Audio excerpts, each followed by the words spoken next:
This woman is on a mission. She's not a Muslim, and her Muslim dress is a disguise.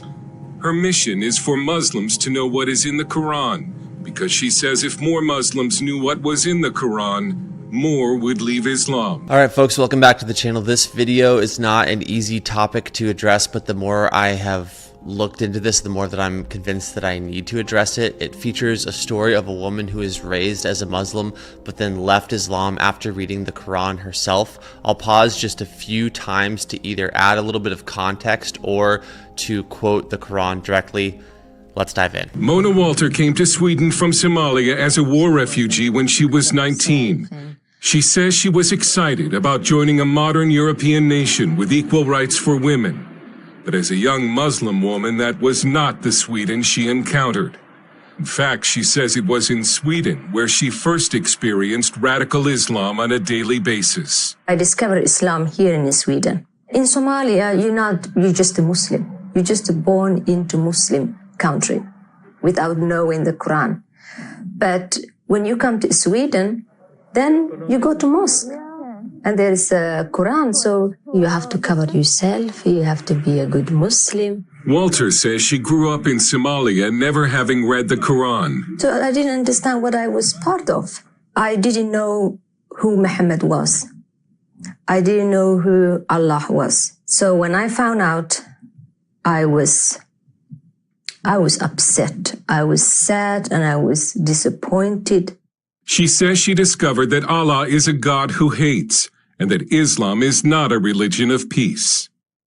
It's about hating and killing those who disagree with Islam. It's about conquering. Muhammad, he was immoral. He was a bloodthirsty man. He was a terrible man. And they can read that in his biography, what he did to Jews, how he raped women, how he killed people. I mean, he killed everyone who didn't agree with him.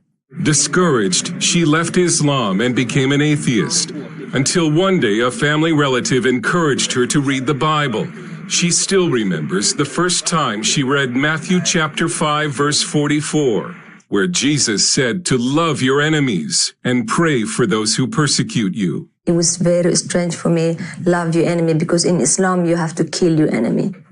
Kill your enemy and kill everyone who refuses Islam. But Jesus Christ, it was all about love and peace and forgiveness and tolerance. And for some reason, I needed that. She went to see Pastor Faoud Rasho, a Syrian immigrant who ministers to former Muslims in Sweden. She started to believe, and she came to me. That was the beginning of her trusting. I was so happy. I was filled with joy. Then I accepted Jesus Christ. Mona says the Lord gave her a burden for Muslims who still do not know the truth about Islam, and she began to copy verses from the Quran and hand them out on the street to Muslim women. Sometimes they listen, sometimes they become very upset, and I just told that, you know, that your husband, he have a right to beat you if you don't obey him. And say, no, he does not say that. Yes, it says that. Okay, so the verse that she's talking about here says, this is Quran 4:34. It says this. I thought that if I tell them about Muhammad and about the Quran and this God of Islam who hates, who kills, who discriminates women, maybe they will have a choice and leave. But in politically correct Sweden, Mona Walter has come under attack for simply telling Muslims what is in the Quran. And I've been called Islamophobe, and yeah, you've been bought, you're a house nigger and stuff like that, terrible things. She has also been called a racist. Walter warns that Islamic radicalism is a serious threat in Sweden and says Swedish society should care more about women trapped in Islam. They will think like, oh, we're in Sweden, we have freedom of religion. But Muslim women don't have a freedom of religion. They live under the law of Allah, not under Swedish law. So they will suppose everyone have a freedom of religion. We don't have freedom of religion. It's not for Muslim women. It's for everyone else. She lives under death threats and sometimes travels with police protection. She wanted to show us Muslim areas around Gothenburg, but had to first dress as a Muslim. She believes if she were to show her face, she would be attacked. I never go to those areas just to be in me, just to be in flesh and blood, Mona. I never get out of there alive. I mean, Muslims are normally good people, like everyone else. But when they reach Quran, then they become a killing machine. This so-called ISIS or Al-Shabaab or Boko Haram, they're not extremists. They're not fanatical, or they're just a good Muslim who follow the teachings of Islam. The Prophet Muhammad, he did that. They're doing just what he did. Walter now uses videos and speaking appearances to spread her message. And she says she won't stop, even though her life is in danger. Men are in charge of women by right of what Allah has given one over the other and what they spend for maintenance from their wealth. So righteous women are devoutly obedient, guarding in the husband's absence what Allah would have them guard. But those wives from whom you fear arrogance, first advise them.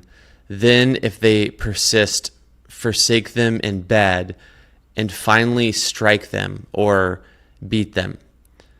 But if they obey you once more, seek no means against them.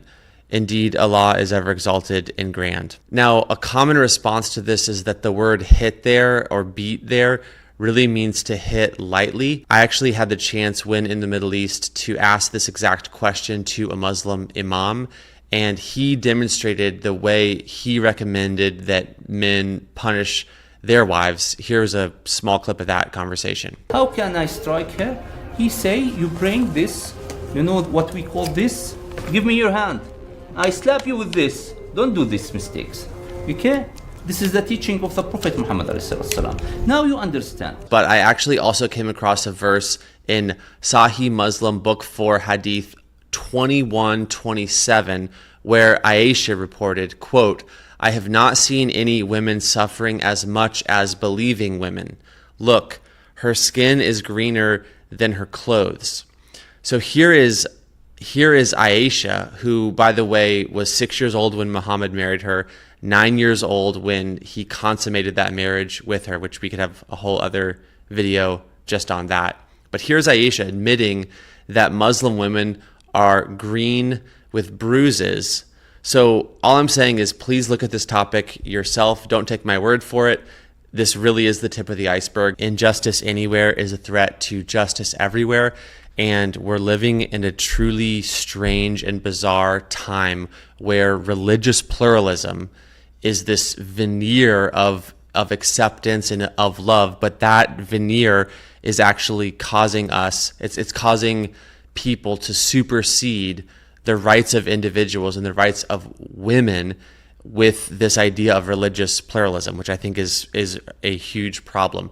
So lastly, look at this graph from the UN Women, from UNICEF, showing the extent to which the mistreatment of women has been accepted even by women in Muslim countries around the world. So as you're looking at this graph, let me just say one more time that the aim of this video is not to insult or disrespect or disparage any Muslim people, any Muslim fellow human beings. This is not an attack on people. It's more so that as I come across information like this, I think that we have a responsibility to show that there are some very significant problems with some ideologies within Islam, that these things have a real world impact. So in other words, because we're called to love people, we have to expose things that are working against human rights and working against human flourishing. So I think that that's it for now for a video like this. Obviously, this is a heavy topic. I'm sure some people might be offended. So feel free to let me know your thoughts in the comment section. I'm genuinely just wanting to shed light on what seems to be a very problematic doctrine that is also being practiced within Islam in the real world. Thanks for watching. See you in the next one. Lalong tunay niya ka sa lalong mami ko hanap ang sipo no lalong mangumari na nila. Tapi may tuyay tamya tulog tamya lalong tikhan ni lalong bawa ma sasa ya tikhan ni lalong tunay niya nene sa sibi. Tapi may tuwa lalong pipiyo yung pitwa mali tuwa like tulube tuwa like lalay lo niya. Lalong tatawa de lalong tami ni lalong tukhakan ni ni de. Tapi may tula rin lalong titana niya lo de lalong timakay kare tayo lalong purare tayo lamang limao. Tapi may kapag umasiya may mata rin Chowchari ye andi ye ane telu episode ne kenwa ba si lo lalong sumuto ataw pa no ya cha kaung ni le twiya ba si telu mai malu mai mai ya san ne chowchari ne twiya ba si ne